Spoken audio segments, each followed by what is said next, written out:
Hello everyone, welcome to English Gang. This is Shivashish Taj. Today I have come up with another video on the topic of error detection and error spotting of IBPS RRB PO English. This is the third video on this topic. So if you're watching this video for the first time, make sure that you have watched part 1 and part 2 of this series. I have provided the link of those videos in the description box below.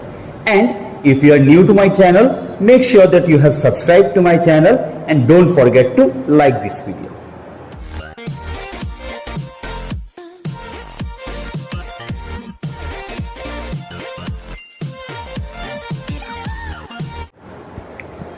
So इस video में हम लोग कुछ और questions discuss करेंगे error spotting या फिर correction of errors के ऊपर. सो चलिए शुरू करते हैं. सो the first question is circumstances have improved but not enough. 8 years on the fundamental problems in global supply chains. The disconnect between profits, accountability and responsibility remains. जैसा कि मैंने पिछले वीडियोस में भी कहा था, हमको पहले एक ओवरव्यू लेना होगा. We have to take an overview of the whole sentence to find an error in it. एक सेंटेंस में एरर का आइडेंटिफाई करने के लिए हमको पहले पूरे सेंटेंस का एक ओवरव्यू लेना होगा. हमको समझना होगा कि सेंटेंस में क्या कहा जा रहा है. So come let's try to find out what's being said. Circumstances have improved, मतलब सिचुएशन जो है, सर्कमस्टेंसेस थोड़ा बहुत इंप्रूव हुए हैं बट नॉट एनफ. इतना भी ज्यादा इंप्रूव नहीं हुआ है.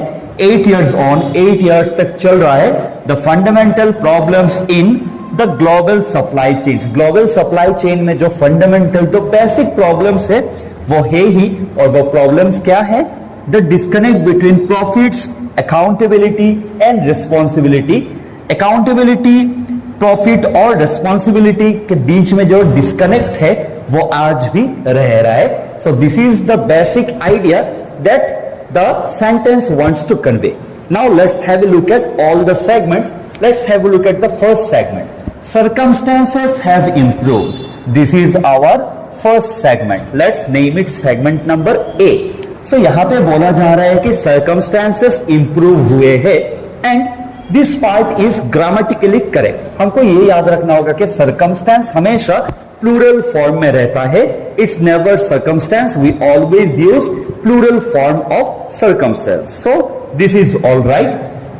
Let's see segment number B या फिर the second part. But not enough, मतलब इतना भी ज्यादा इंप्रूव नहीं हुआ है, इतना भी ज्यादा अच्छा नहीं हुआ है.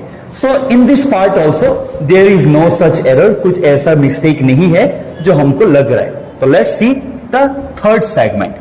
8 years on the fundamental problems in the global supply chains. Let's name this part as segment C. So इस सेगमेंट सी में भी there seems not much of an error. Still अगर हम थोड़ा अच्छे से देखें, we will be able to find some problem in it. Let's see where the problem is. Problem और कहीं नहीं है, प्रॉब्लम में ही प्रॉब्लम है. हियर द वर्ड प्रॉब्लम, इसके साथ हम लोग देख रहे हैं एक एपोस्ट्रोफ एस है. लेकिन we must remember that whenever you get an apostrophe, after that if there is an S, if there is an apostrophe S, there needs to be a noun after that. Suppose मैं अगर राम के गाड़ी के बारे में बात कर रहा हूं, so I have to say Ram's car. As you have noticed, यहां पे राम के बाद हम लोगों ने apostrophe S यूज किया है and उसके immediate next हम लोगों ने एक नाउन यूज किया है. लेकिन अगर हम लोग इस सेंटेंस में देखेंगे, so there is no such noun after the apostrophe S. यहां पे दिया हुआ है the fundamental problems in the global supply chains. यहां पे प्रॉब्लम के बाद कोई भी एपोस्ट्रोफ एस है, लेकिन देयर इज नो नाउन. कोई भी नाउन यहां पे नहीं है. इसीलिए हमको ये समझना होगा कि the problem lies here.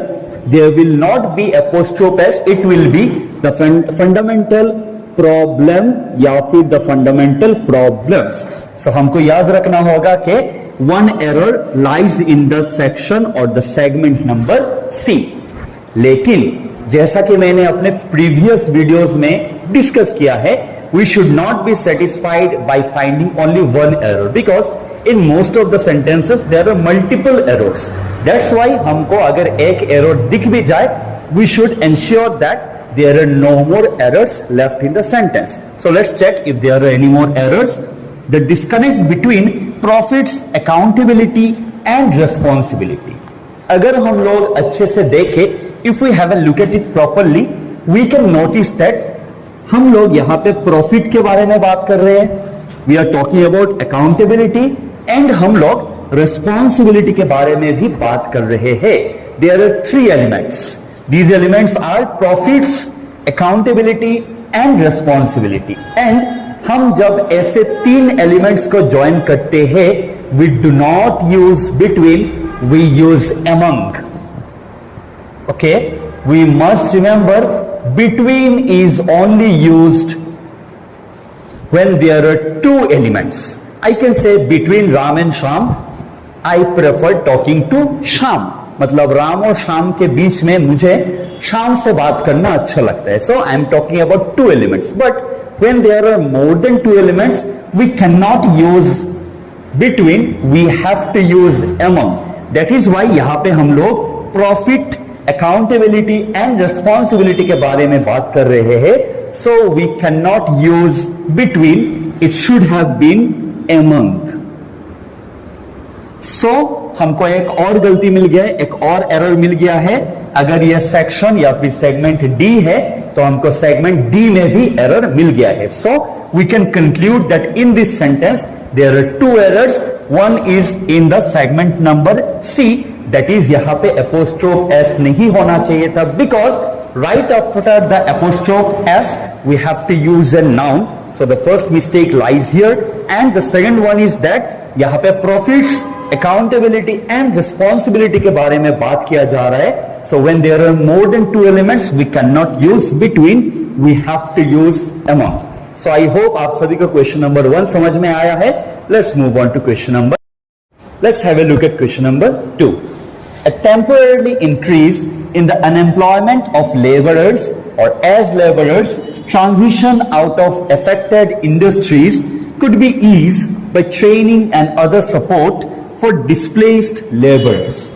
In this sentence also, जैसा कि मैंने पहले भी डिस्कस किया था, we need to take an overall view and we need to understand what this sentence is trying to convey. अगर हम इसका पहला सेगमेंट देखें, a temporarily increase.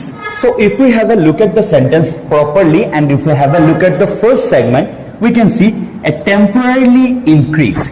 यहां पे अगर हम लोग केयरफुली देखें, we have used ILY with temporary, we have used LY, that is we have used its adverb form, but we cannot use the adverb form with increase, we have to use its adjective form. That is why पहला mistake यहां पे हम लोगों को मिल गया है. It can not be a temporarily increase, it should be a temporary increase.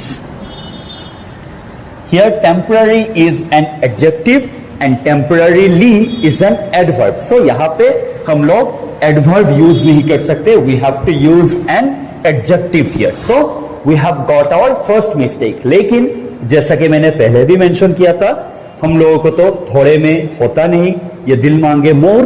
सो इसीलिए चलिए हम लोग ढूंढते कुछ और मिस्टेक्स या फिर एरर्स है या नहीं. Let's have a look at the second segment.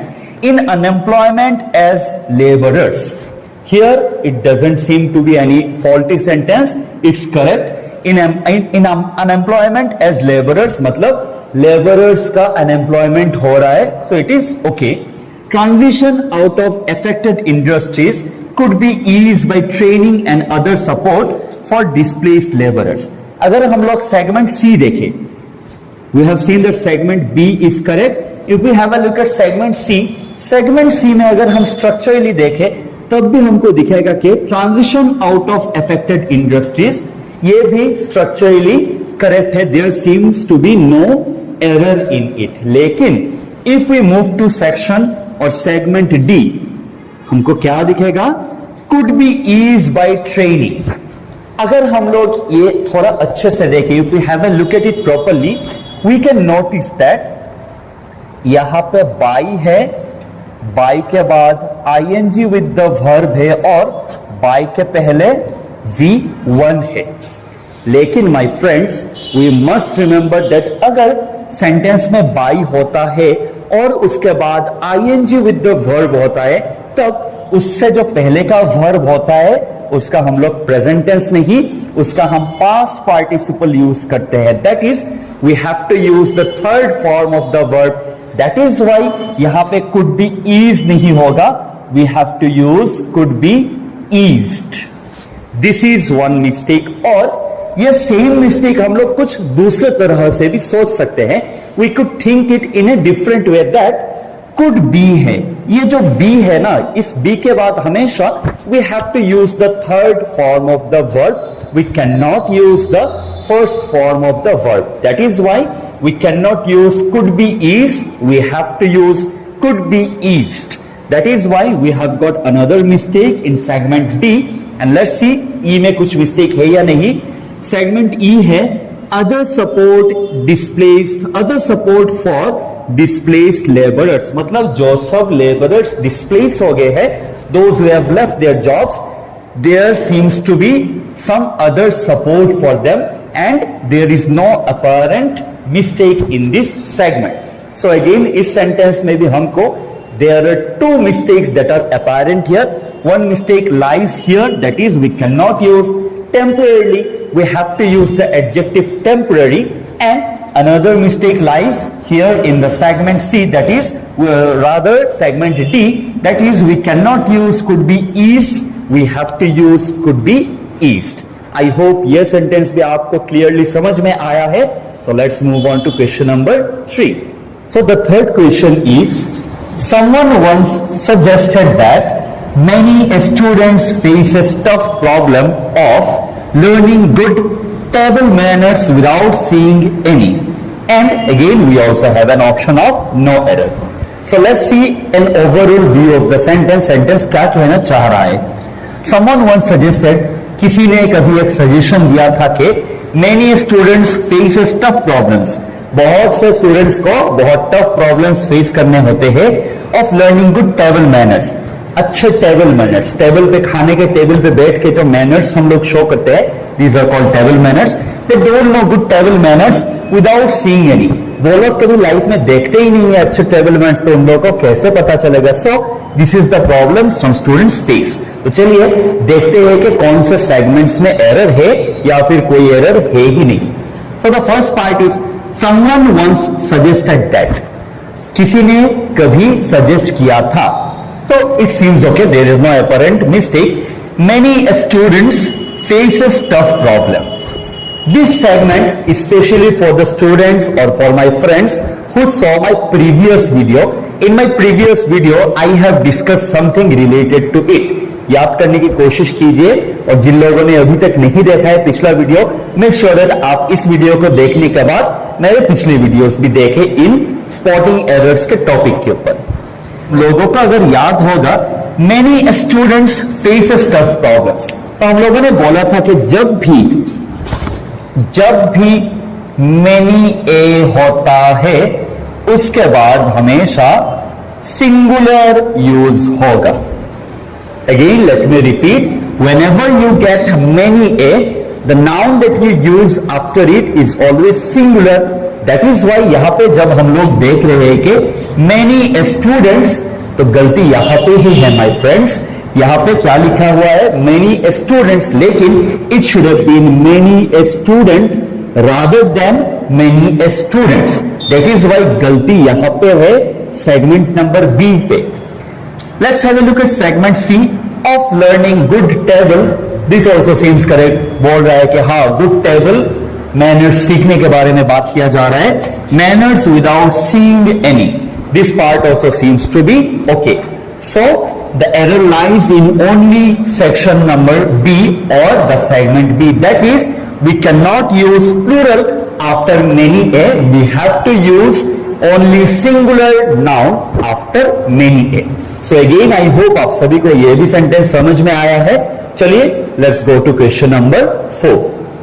So the question number 4 is, although the candidates were allowed a 20-minute break, but none of them left the room, and as earlier मैंने भी कहा था कि there is an option of no error. So let's see overall view में क्या कह रहा है. Although the candidates were allowed a 20-minute break, candidates को 20-minute break allow किया गया था, but none of them left the room, लेकिन कोई भी रूम छोड़ के नहीं गया. So अगर हम सेगमेंट बाय सेगमेंट इसको हम देखेंगे तो फर्स्ट सेगमेंट में बोल रहा है कि although the candidates were, although means even if the candidates were allowed a 20-minute break, second segment is allowed a 20 minute. So हम लोगों को अब तक दिख रहा है कि फर्स्ट सेगमेंट में there is no mistake, there is no such apparent mistake, लेकिन if we have a look at the second segment properly, we can notice a minute mistake here. It is allowed a 20 minute. Here it's given 20 minute, but we must remember that 20 is plural, so it cannot be minute, it should have been 20 minutes. So the first error lies in segment B. लेकिन पहले हमने जैसे कहा था कि ये दिल तो भाई मांगे मोर, we cannot be satisfied with just a single mistake, so we must look at or we must look for certain other mistakes. Let's check कुछ और मिस्टेक है या नहीं. The segment C says break, मतलब ये continuation है, allowed a 20-minute break, but none of them left the room. अगर हम लोग सेक्शन सी को थोड़ा अच्छे से देखेंगे, हम लोग देखेंगे there is a comma and after the comma there is a word but. हमको ये चीज रिलेट करना होगा हमारे फर्स्ट सेगमेंट में. फर्स्ट सेगमेंट में is given although, so we must remember जब भी किसी सेंटेंस में ऑल्दो है या फिर दो है, उसी सेंटेंस में we can not use but again, because although या दो के साथ हमको सिर्फ कॉमा यूज करना होता है. ये कॉमा ही बट का सेंस दे देता है, कन्वे करता है. So this but is not required here. So this sentence should have been although the candidates were allowed a 20 minutes break, none of them left the room. यहां पे but की कोई जरूरत नहीं थी. So another error lies in the segment C. And let's check if there is any error in segment 4. Them left the room. ये continuation है. None of them left the room. So there seems to be no mistake in this segment also. So here again you are finding multiple mistakes. One mistake is in segment number B. यहाँ पे 20 minute नहीं 20 minutes होना चाहिए था. And another mistake is in segment number C. यहाँ पे but use नहीं होना चाहिए था. It should only have been break. None of them left the room. So I hope question number 4 is also clear to you. Let's move on to the last question of this video, question number 5. So let's have a look at the last question, but in no way it is the least question. Let's see. The job losses in mining and metal industry would be offset by the profits in the other industries, which can be able to take advantage of the lower exchange rate, including agriculture, few parts of manufacturing, tourism and education. Again, अगर हम एक overall view देखें तो हम लोगों को समझ में आएगा कि ये क्या बारे में बात कर रहे हैं. तो job losses in mining and metal industry, मतलब माइनिंग और मेटल इंडस्ट्री में जो सब जॉब लॉसेस हो रहा है वो भी offset by the profit in the other industries. इसका मेकअप हो जाएगा अगर दूसरे इंडस्ट्रीज में इसका कुछ प्रॉफिट्स हो जाए, which can be able to take advantage of, जो कि एडवांटेज ले सकता है the lower exchange rate including agriculture, few parts of manufacturing. जो एग्रीकल्चर या फिर मैन्युफैक्चरिंग में थोड़ा लोअर रेट ऑफ एक्सचेंज रहता है, एंड टूरिज्म एंड एजुकेशन, इन सब सेक्टर्स में इसका थोड़ा बहुत हम लोग कंपेंसेट कर सकते हैं. तो यह था इसका ओवरऑल जो व्यू था या फिर मीनिंग था. तो चलिए हम लोग अब इसका सेगमेंट्स देखते हैं.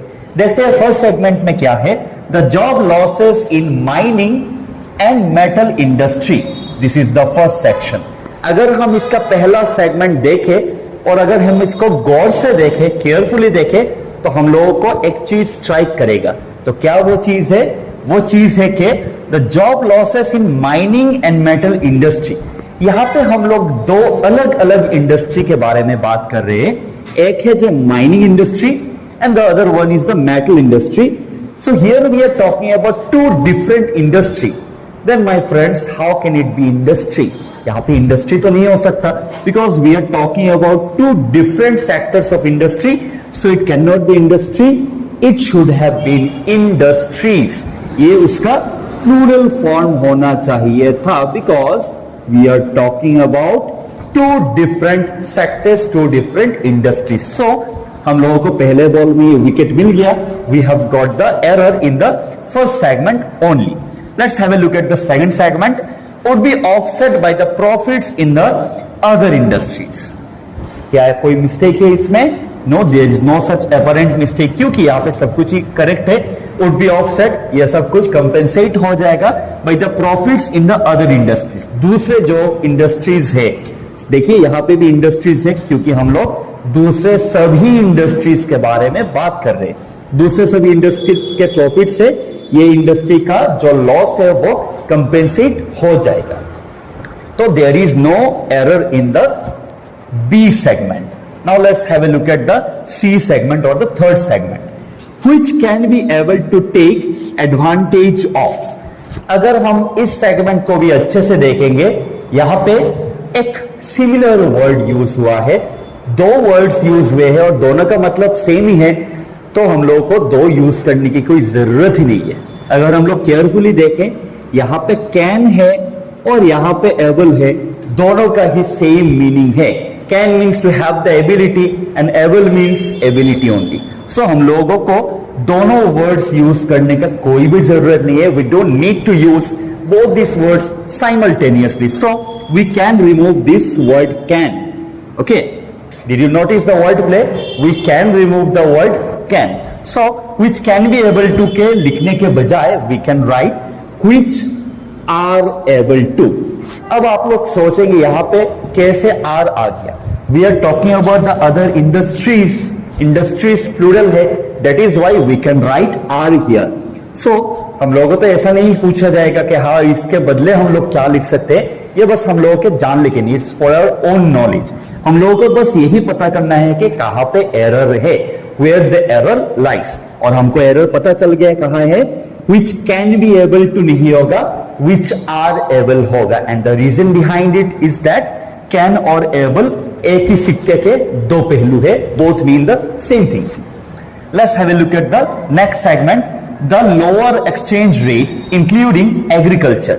यहां पे भी there is no apparent mistake, यहां पे बोला जा रहा है कि एक लो एक्सचेंज रेट है इंक्लूडिंग एग्रीकल्चर, और कुछ और सेक्टर्स के बारे में बात कर रहे हैं। क्या है वो sectors? Few parts of manufacturing, tourism and education.